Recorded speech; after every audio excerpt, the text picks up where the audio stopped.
Comenzamos la semana con una mañana aquí en la ciudad de Rufino que preanuncia que vamos a tener lluvia acompañándonos. Esto es Entre Líneas, mi nombre es Rodrigo Jiménez, estamos en Radio GPS, como lo estamos haciendo desde el 5 de enero, ahora en este nuevo horario ya que hemos entrado hace unos días de las 7 de la mañana, iniciando el día, para seguir reflexionando sobre distintos temas de actualidad, en una agenda que todos los días nos entrega novedades, tras un fin de semana donde el presidente estuvo entregando el sable corvo en medio de una polémica a los granaderos allí en San Lorenzo, al cumplirse un nuevo aniversario de la batalla de Caseros, que en realidad fue el 3 de febrero, pero bueno, la conmemoración fue el 7, mientras vemos conflictos a nivel internacional, la crisis que está atravesando Cuba, el caso Epstein y muchísimo más. Está en la realidad cotidiana y está de la mano también, va de la mano de la agenda política en nuestro país, que empieza a tomar formato en lo que es el Congreso y tiene que ver también con algunas derivaciones de los últimos días. Y una de ellas tiene que ver con la medición de la inflación. Después tenemos el tema de la baja en la edad de imputabilidad, también la reforma laboral. Hay bastantes temas en agenda y temas que están siendo parte del debate actual. Por supuesto, algunos que quedarán para otras editoriales y no lo vamos a dejar de lado. Y uno de ellos, como les decía, que derivó en la salida de Marco Labaña del INDEC, tiene que ver con la medición de los índices del precio del consumidor, el IPC, la inflación, en definitiva, la canasta básica y la canasta familiar, que miramos mes a mes, que muchas veces no condice con las recorridas que hacemos como consumidores, periodísticamente, o lo que escuchamos y vemos en la calle. Por supuesto que es un promedio, es decir, hay productos que aumentan un 15, como otros que se mantienen estables, y algunos que, muy pocos, que por ahí bajan. A veces tienen que ver con cuestiones estacionales, frutas y verduras, o por ahí por lo que es la oferta y la demanda justamente, que hacen que algunos precios bajen, pero es todo un promedio que viene superando el 2% en los últimos meses, mientras el gobierno anuncia que en unos meses más se va a llegar al 0, que es su idea. Sin embargo, el foco de conflicto de la salida de Marco Labaña, o que derivó en la salida de Marco Labaña, tenía que ver con qué ítems se toman en cuenta para medir la inflación. Y la realidad es que los ítems que se toman están actualizados hace 20 años y eso hace que sea, si se quiere, una canasta con varios rubros que han quedado bastante obsoletos. Sabemos que la inflación es una especie de radiografía de nuestro costo de vida, pero hay un debate técnico, ¿cómo se mide realmente? ¿Y qué está incluido y ya es obsoleto y qué está quedando fuera de esa canasta? Al relevar los precios de cientos de bienes y servicios promedio de los hogares argentinos. Esto, como ustedes saben, se construye a partir del gasto familiar, del peso que tiene cada rubro en el presupuesto cotidiano: alimentos, transporte, vivienda, salud, comunicaciones, entre otros. El problema, y lo señalan varios economistas, es que durante muchos años la estructura del índice se basó en patrones de consumo que particularmente provienen de la Encuesta Nacional de Gasto de Hogares 2004-2005. Es decir, que es un changuito en donde muchos hábitos ya no reflejan la cotidianidad de 2026 o los años inmediatamente anteriores. Por ejemplo, el consumo de servicios digitales, internet, plataformas de streaming no figuran y creció mucho en los últimos años. O sea, vamos a dar nombres propios. En la actual canasta no figura Netflix, no figura Amazon, no figura otras plataformas que seguramente estoy olvidando, y sí figura, por ejemplo, el teléfono fijo, figura todavía fax. Pero claro, esto originalmente no tenía peso significativo, era muy de una élite reducida. Y otros gastos tradicionales eran los que conservaban una mayor incidencia. Los alimentos mantienen un peso relativamente alto en el índice, obviamente, y rubros como alquileres, transporte o comunicaciones, que en la práctica aumentaron más rápido, tenían menor incidencia relativa en la medición.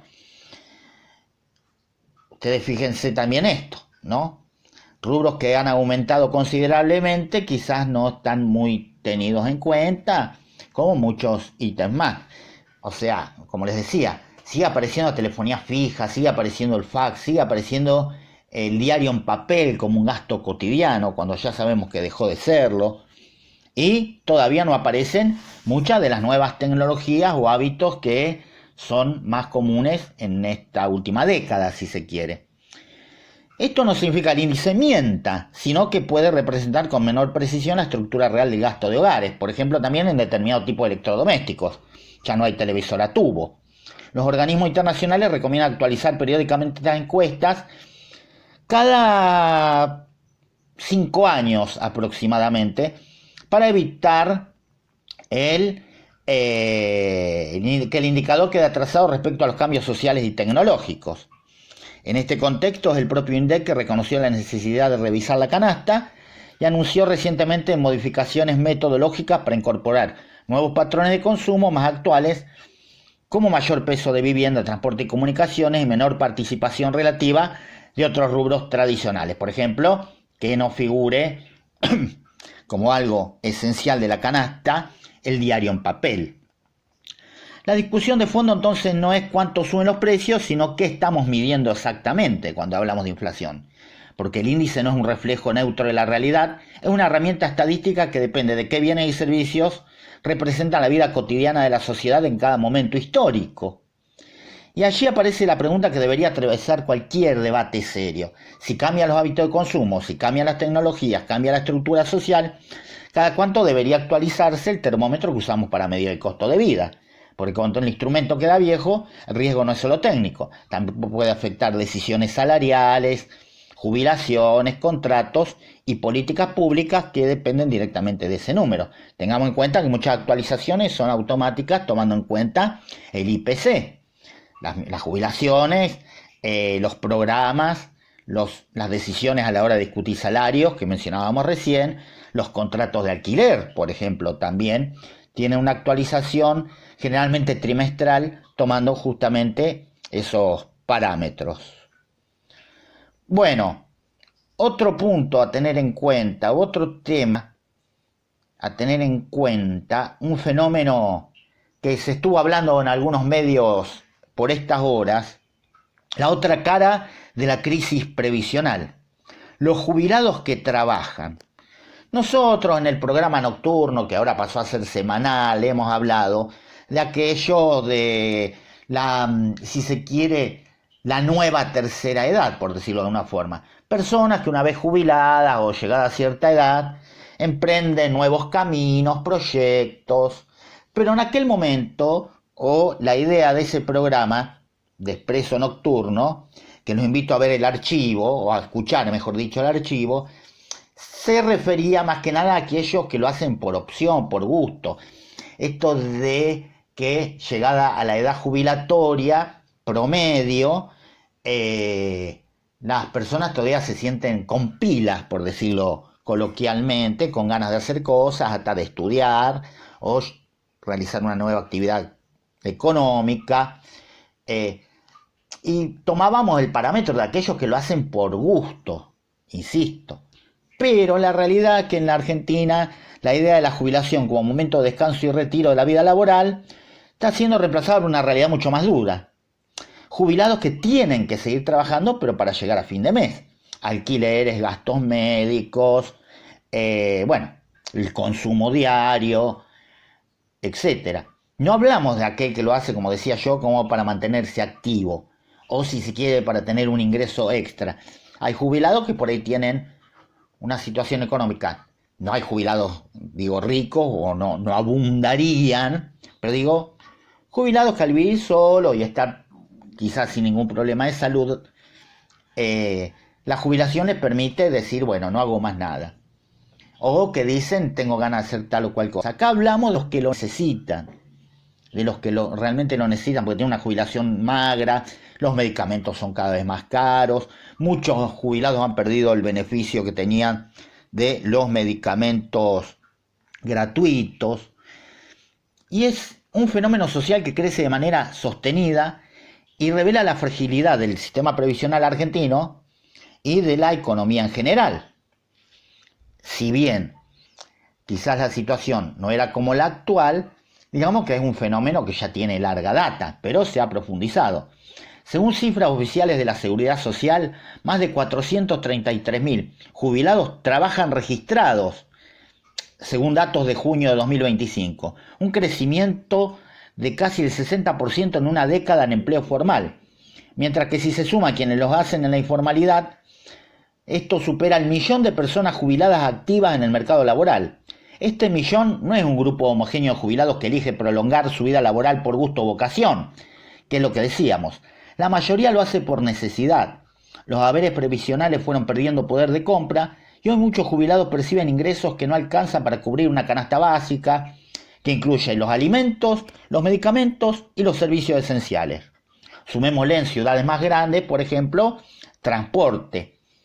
O en ciudades más pequeñas, transporte para aquellos que no tienen movilidad propia o tienen dificultades para transitar de otra forma, sea caminando, en bicicleta o vehículo propio. Alrededor de la mitad de los beneficiarios cobran una jubilación mínima o menor y muchos dependen además de empleos informales o changas para complementar sus ingresos.